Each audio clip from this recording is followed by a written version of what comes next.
Welcome to the Life After Sugar podcast, the podcast that's not just about sugar, but about your relationship with it and also with food and especially with yourself.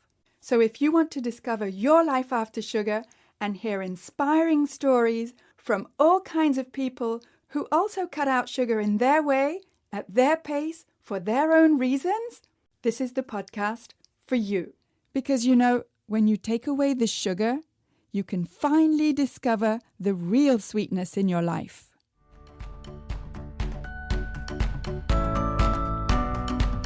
I'm your host, Netta Gorman. And in this week's episode, I'm talking with Meredith, who is a mental health expert and who grew up in the 80s and 90s believing, like most of us, that low fat was the way to go. And for the longest time, she never thought that sugar had anything to do with her weight and her mental health. But that all changed, as you'll hear in our chat in just a minute. But first, I just wanted to tell you that if you're looking for some free resources, then I have plenty for you. First, download my 5 tips to get rid of cravings. And those 5 tips may not be what you think they are. So go to aftersugarclub.com and download your 5 tips today. Come check out the Life After Sugar Facebook page and subscribe to the Life After Sugar YouTube channel, as well as my Instagram account at My Life After Sugar, which is where you'll get all kinds of inspiration so that you can see that it's perfectly possible to live a happy and active life, even if you don't eat sugar. You can also check out my TikTok account at Netta_lifeaftersugar. All right, here's my chat with Meredith. All right, so today I'm talking with Meredith. And Meredith, can you tell us a little bit about your background when you were growing up with food and especially with sugar? Sure, I sure can. So, yes, I grew up in northern Vermont, so fairly close to Canada. My library was half in and half out. We have a line down through it, so um, fairly close to Canada. And my relationship with sugar growing up was an intense one because I was rewarded all the time with sugary foods. And I was also made an emotional connection with sugary foods that when I'm feeling bad, when I get bullied, when I fall off my bike, when I, have a breakup, when I, am sad, people would feed me and people would feed me cookies. I remember going to ice cream a lot. If I had a hard day after school, we got to go to ice cream. So my relationship with sugar was probably like many other people's, where the sugar was this reward. It was this fun food. It was, available to me when I was hurting. And it was in my life constantly. I do want to add that I also grew up in the 80s and 90s. And in the US, I don't know if it was this way in Canada, but it was the fat-free era.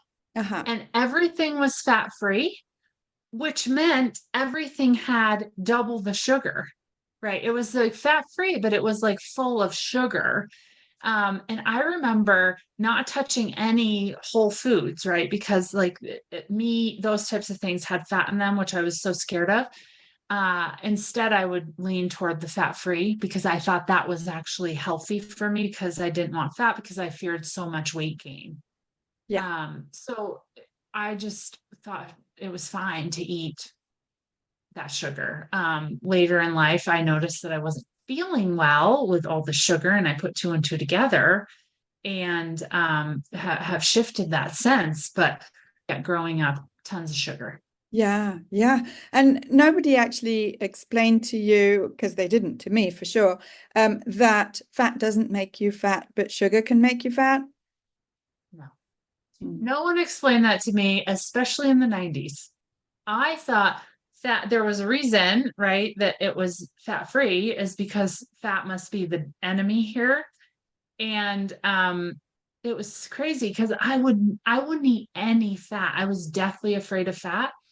And I've never struggled so much with my weight as when I was in the 90s dealing with, the fat-free era. I was eating so much sugar. I mean, daily, like dumps of sugar, diet sodas, and I mean, whatever you can think of that was fat-free and tons of sugar, I was probably eating it. Yeah, yeah. And so what kinds of things were you eating that were fat-free specifically and that didn't necessarily taste sweet? Mm. Yeah, I mean, I remember eating, what is it, Snackwell's cookies? I don't know if you guys have those, but like that was a Know what big they are. one. Mm-hmm. Yeah, that was a big one, and they were fat free. And I was like, oh, I get to have a cookie. I have permission now to eat a cookie because it's fat free. So it must be good for me. And I can't say I liked them. I mean, my mom made homemade chocolate chip cookies. Now those were really good, but the snack walls out of a box because they were fat free, I think I talked myself into the fact that they were good, Mm. but they weren't really No. satisfying.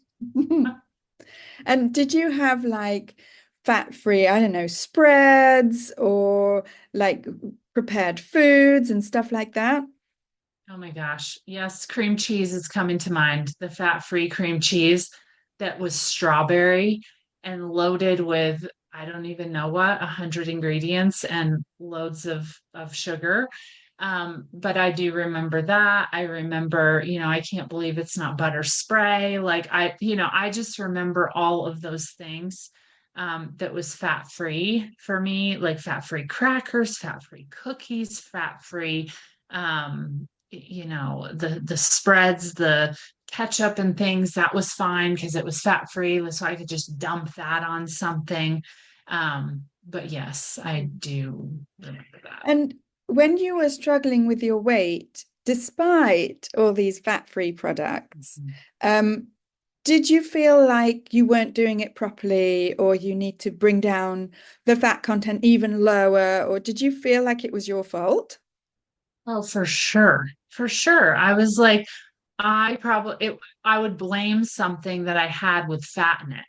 So if, I remember waking up and my dad would have like breakfast for me my mom always left early. She was at the gym. She was on the fat-free track also. So I was kind of watching that. My dad got us breakfast. He was home. And I remember him like buttering my toast and having a full-blown panic attack because there was the butter on there. And I would have a bite and it tasted so good. And Mhm. probably because my body really needed that butter. But I just remember going, if I got on the scale and there was a pound or a half a pound or whatever, I remember going instantly back to and kind of scanning my diet and saying like, okay, when did I eat fat? It must be that. And it was instantly like, okay, it must have been that butter toast, or it must have been, that quarter of a, burger that I had with no bun, with nothing on it, that made me gain this weight. Never did I correlate in the 90s my weight struggle and sugar. That Mm. never happened. Yeah, yeah, just like millions of us, never made that Yeah, connection because the messages that we got were the complete opposite, was that it was the fault of fat in foods and not sugar. Yeah, they did a great job there, right? they did a great job. Yes, and my mom believed it. So therefore, it was already in our home, kind of established. And it was like, well, there's no reason to question it because this is just what's happening. Yeah, yes, nobody questioned that. Nobody, including myself. I mean, there were, as I say, millions of us never thought, hang on, let me just double check and double check how human biology actually works, whatever messages we're sent. Human biology doesn't care what the food industry tells us. It Right. will function That's as it right. functions. That's right. And you're bringing up that point of like the other thing that was just ingrained in me is I would stand in the grocery store checkout line, like with my mom while grocery shopping.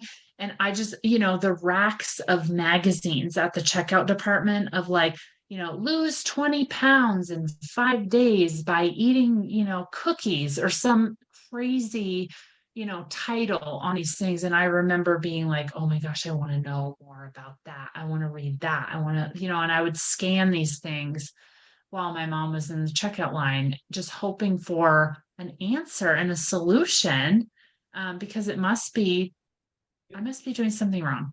Yeah, must be your fault. Right. When did you realize, hang on, it may not be my fault? I did not realize it until I got out of graduate school, actually. So this went on a long time. Mm. Yeah, a long time. I struggled. I mean, I was eating cheaply in college because I couldn't, most college students are eating whatever they can and paying a lot of money to be in school. And so I was eating cheaply, and I would just go toward kind of the less calories, the fat free. I think I ingrained this like fear of fat that is really deep. And I struggled with that, shifting my beliefs around that. And it wasn't until kind of I hit like rock bottom as far as like emotionally at the end of graduate school where I was like depressed. I was super anxious. And that's a whole nother thing, the amount of sugar I was eating and depression and anxiety. I mean, as a therapist, there's a direct connection with that and our gut health, but that's for another time. But yeah, I really struggled up until that point when I hit that moment. And then after that, I couldn't even function. I couldn't even get out of bed. I started going to therapy because I didn't know what else to do for my depression and anxiety, not for my weight or anything. And that's where she started helping me understand what was actually going on with my emotional piece. And when I started to uncover that, I started to notice what I was actually attracted to, with certain foods, with sugar, with childhood memories, those types of things, and why I still continue to crave that as an adult. But it wasn't until I guess I was probably 25. I'm 41 now. So, Yeah. it went on a while. My first diet was at 11. So, from 11 years old to 25 years old, I was on the fat-free sugar track. And that wasn't even counting all the sugar I had as a kid, Yeah. when I fell off my bike and all the other things. So, Yeah. Yeah. And I long still time. think that 25 is young because I'm more than double that Okay. age. But, Okay, good. in the sense that some of us, it takes us far longer to make that connection. So it's like it's relatively young, I would say, to even think or to even get therapy for your depression, for your anxiety. Because we tend to think, well, I'm anxious, I'm depressed, therefore sugar will make me feel better. And the fact is, it's usually the other way around. Absolutely. And the only reason that I got help in that world was because I was in that world with graduate school. I was in graduate school to become a therapist. And part of our training and part of our program is you have to do your own therapy. Like you have to do your own work. You can't just go out there and help other people when you have your baggage that you haven't touched. That's not fair. And so I was doing my own work, and she was uncovering so much stuff, and I was just so stressed, so depressed, so overwhelmed just with life and graduate school and all of that. So yes, I was lucky to have that opportunity at that age. Yeah. And so what came of it during your 20s into your 30s and 40s? What came of this therapy that you had and the connection with sugar? How did your life change? Yeah, that's a great question. So she helped me understand my emotional piece, and I started realizing that well, I started losing weight. I started to actually lose weight, and I mean, I'm a firm believer that there's like physical weight and there's emotional weight, and our emotional weight is our traumas and all this stuff. And if we can unpack some of those things, then we can lose some of the emotional weight that will show up physically. And I think that was kind of what was happening as I was unpacking so much emotional baggage and stuff that I was carrying, that I was starting to feel lighter. And that lightness transitioned me into like motivation, going to the gym, walking outside, getting up earlier, having a routine, these types of things. And when that was happening, my eating was shifting. And when my eating was shifting, I was also like getting out of graduate school. I was getting a job. I was watching like teachers and things because I got my first one of my degrees is school counseling. So I worked in a school for a long time. And I was watching like in the break room, what people were eating and things. And I was like, well, I'm gonna do that. I'm gonna bring a salad every day and join the teachers in the break room. And so I started to kind of feel like I was part of a new community and things. And that's where things started to shift. When I started to shift my eating, I started to feel better. And I can't say that I instantly was like, okay, we are done with sugar. That's the problem. I mean, I didn't make that connection probably until my mid 30s, relatively later, was the sugar specifically piece. But I was bringing more fats in and things, and I would say I was creating more balance, starting to maybe notice more and become more aware of what foods were making me feel certain ways. Yeah. Yeah, that makes sense. Totally.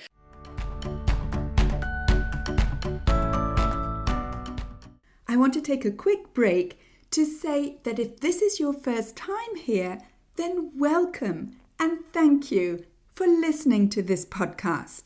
And whether you're new or a regular and you haven't yet rated or reviewed this podcast, could I ask you to scroll down and tap on the stars to rate this podcast and also to write a short review to let me know how this podcast is helping you in your life after sugar. I love reading your reviews. For example, this 5-star review from Laurie, who says, "This is an empowering podcast." Laurie says, "I love all the craving support and education from this excellent podcast. I always learn something new and empowering."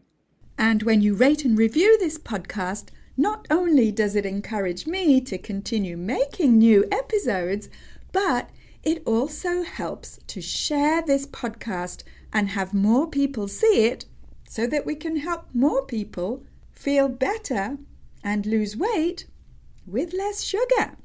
So again, thank you for rating and reviewing this podcast and for spreading the word about sugar.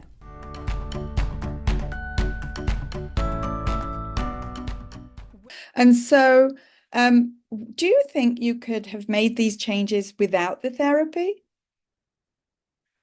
Um, yes, because my mom, she started to kind of get into like the health aspect in foods and different things. And she was starting to talk to me about it. And I don't remember why she shifted into that.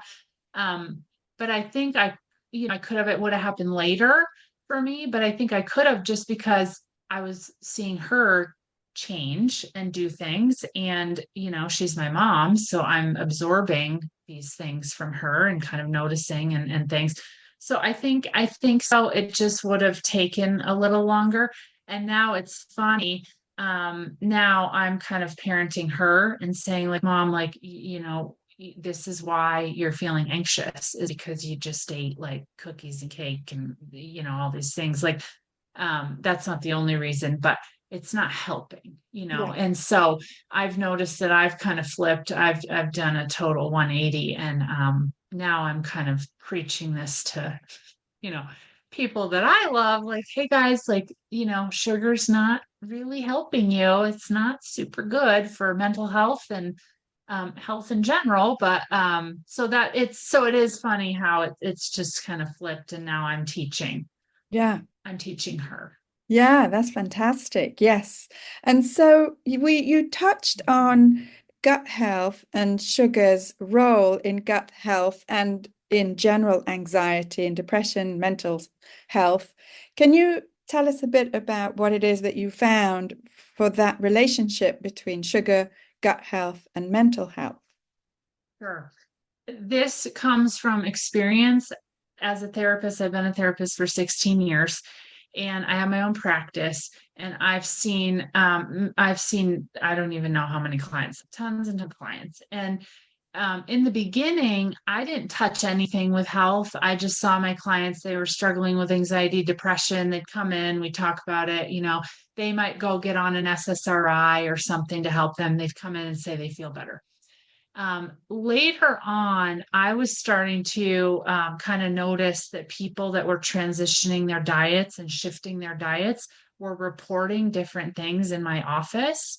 And it was just interesting to me to watch the correlation. People would stop eating sugar, or they would give up something for like Lent or something. And they'd be like, huh, like I noticed that when I did that, I didn't have like headaches, or my migraines went away, or I felt better. I wasn't so depressed. I got out of bed.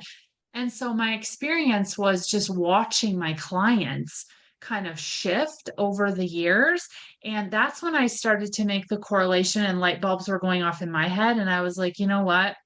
If I'm going to do therapy, it's a disservice not to include our nutritional health also. Because if Wow. we can blend the two, then we can actually get somewhere. I don't want my clients forever, right? Like my goal is to always graduate them as quickly as possible so they feel better. And I just realized, like, if I don't look at all areas of life, right? Like the nutritional, the environmental, the mental, all of those pieces, then they're going to be a client for life, because we're not dealing with all the things. We're only touching one, and they're all connected. And so that's when I started really diving in. And that's when I started, reading more about health. I was like listening to podcasts about health, and, exploring different things about sugar specifically. And I was on my own sugar journey of like, well, they're feeling better. I'm going to cut sugar, and I'm not going to do this. And so that's kind of how it all evolved for me. And now I really hold that belief Yeah. as Wow. a core belief. Yeah. And none of that was taught at school when you went to grad school? Nothing, nothing. I look back and I'm like, why was I not in like five nutrition classes, right? Or something.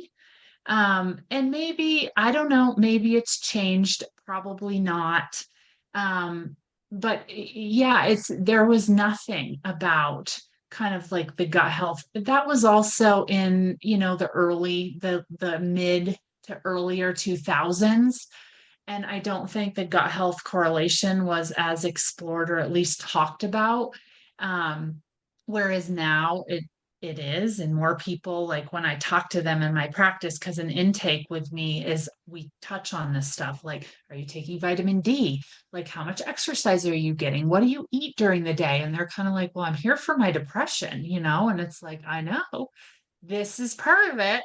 But they kind of look at me like I don't really get it. So it's starting to evolve more. I think people are understanding the correlation, but it's still foreign, and it was definitely something that wasn't touched in my graduate program. Yeah, well, more power to you for, educating yourself after grad school and educating your clients as well.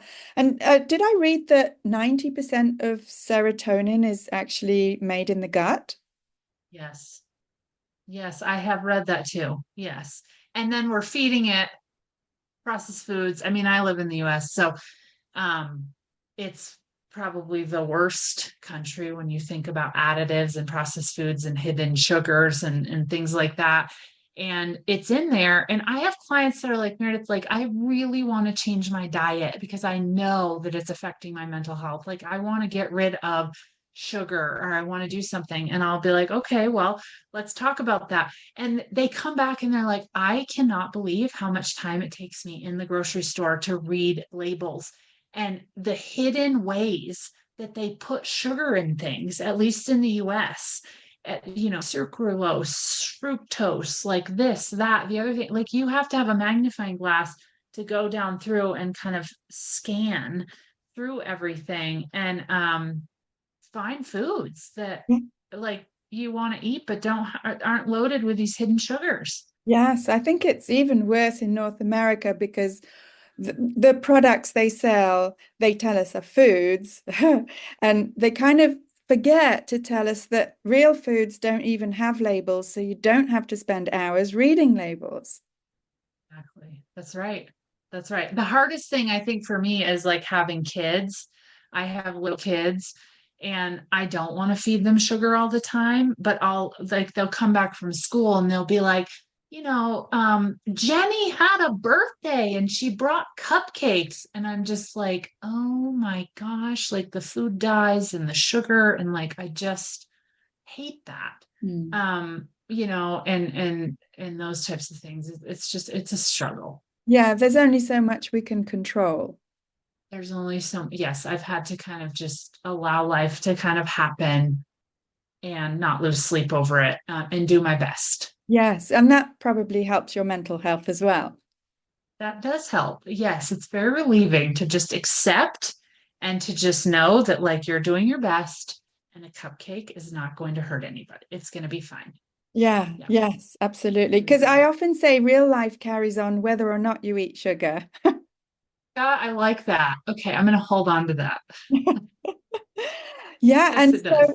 and so have you found that that people that you treat in your practice are willing to entertain the possibility that sugar is connected to their mental health? I would say that probably 70% will acknowledge that. I would say 30 are like, no, there's no way. Or, well, I don't care. I'm not giving it up. Yeah, Right. Like I need that, or, that helps me get through my anxious moment or my panic attack or my depressed morning or whatever. yeah. There's a security in sugar Oh, yeah. that people hold on to also. Yeah, I was Because in that 30%. I was like, no way. mm, No, that's just inaccurate. No oh way. wow. Yeah, and I resisted it for a very long time, not Mm, just for mental health, but for digestive health, all kinds of things. Did not want to believe that sugar had anything to do with it. wow. And you switched and now do this, which is amazing. Yeah, now it's been almost 10 years. It's like, Oh wow. yeah, it's a question of what you allow yourself to believe. Yes, that's absolutely true. Yeah, and how you feel when you believe it and like change your mindset changes your actions, and do the actions have a benefit? Exactly. And so when you Mhm. and millions of us believe that fat makes you fat, you know, we hold Mhm. on to our beliefs, right? For sure. Yeah. And the opposite, when you cut sugar and you realize, wait a minute, I'm eating more fat, but I'm losing weight, you know, it's like, well, what's happening? You can't fight against what you experience, even That's if it right. goes against your beliefs. Is that cognitive dissonance in the psychology world? Mhm. Yes, that's absolutely right. Yeah, it's a powerful thing, our beliefs. It is. It is. And how much if it's staring us in the face and we're seeing changes, how much we will fight it. Like we'll go into just pure denial or resistance around it because it's not what we know, it's not what we've been taught, and it's not safe, right? It's new, so it's unsafe. And so all our alert systems are going off saying, like, hey, like be careful here. We don't know what you're doing, but this is risky. But it's like, no, it's not. I have like real evidence, real hard proof that this is good, that this is helping me, that this is working. And it's just kind of transitioning in and trusting that new piece. Yes, yes. And that's what you help people do. That's what my job is. That's right.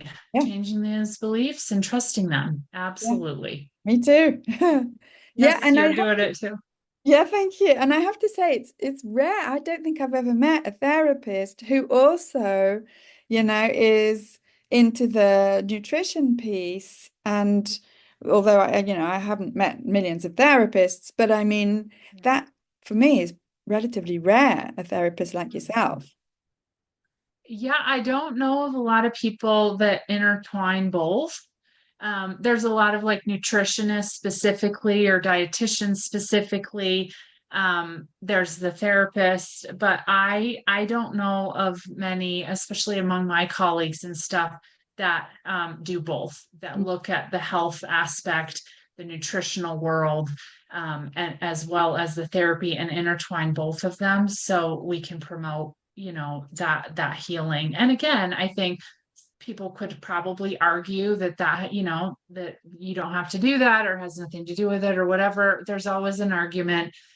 But for me, inside my practice, I've seen hard evidence where it actually works. And that's where I am a firm believer. And I just continue to do that with my clients. Fantastic. Fantastic, Meredith. Yeah. I mean, I'm sure that what you're saying on this podcast will have a ripple effect for people, not just people who are struggling with anxiety, depression, mental health, but all kinds of issues that they're like, maybe what I've always thought to be true, I might be able to question that. Absolutely. Yeah. Yeah. And just start to kind of like become aware. Like, and how do you feel after you eat the ice cream or the cookie? It's not a shameful thing. Like, go have it, but gather information when you do it. And the information is what then can change things, because you actually are starting to collect evidence and facts so they become believable. So then change is going to be easier. Yeah, amazing. Thank you, Meredith. Very inspiring. Thank you. Good. Yes. Hopefully it's helpful. Stories like Meredith's are helpful, I think, to inspire you that a change not just in your diet is possible, but also in your education. In other words, we're responsible as consumers for our own education with relation to food, sugar, and human biology. I mean, the diet culture and the processed foods industry, they put all the emphasis on calories and dietary fat. But actually, we can educate ourselves about the effect of sugar on our body by listening to people like Meredith and listening to this podcast. We don't need years of university education to put 2 and 2 together. Eating sugar, way more than eating dietary fat alone, is far more likely to lead to weight gain, not to mention a whole lot of other health problems. And once you make that mindset shift, like Meredith did, you've just taken a huge step in the right direction for your health and your mental health. But, that may be easier said than done. And dropping sugar can feel like a huge challenge. And that's exactly why I created the Freedom from Cravings Formula program. It's a program that's specifically designed for women over 50 who want to get rid of cravings and feel more in control around food, especially sugar and comfort foods. In the program, you'll get step-by-step guidance and customized support through the 5-step formula that I've developed to help you get control over cravings so that you can finally live your life with more energy and fit into your favorite clothes effortlessly and feel confident in your food choices so that you can ditch the shame and embarrassment that you feel every time your emotions make you slip or fall off the wagon, and so that you never feel like you're on some kind of a restrictive diet. If you're at the stage of your life where you're finally ready to look after yourself, let's chat. You can hop on a free clarity call with me at any time by going to aftersugarclub.com and clicking on the big green button, Book a Clarity Call with me. We'll have a quick 30-minute one-on-one chat where you'll be able to tell me more about your challenges and goals, and we'll be able to see how the Freedom from Cravings Formula program can help you. So go to aftersugarclub.com. Speak soon. That's it for this week. Keep in touch and see you soon for another episode.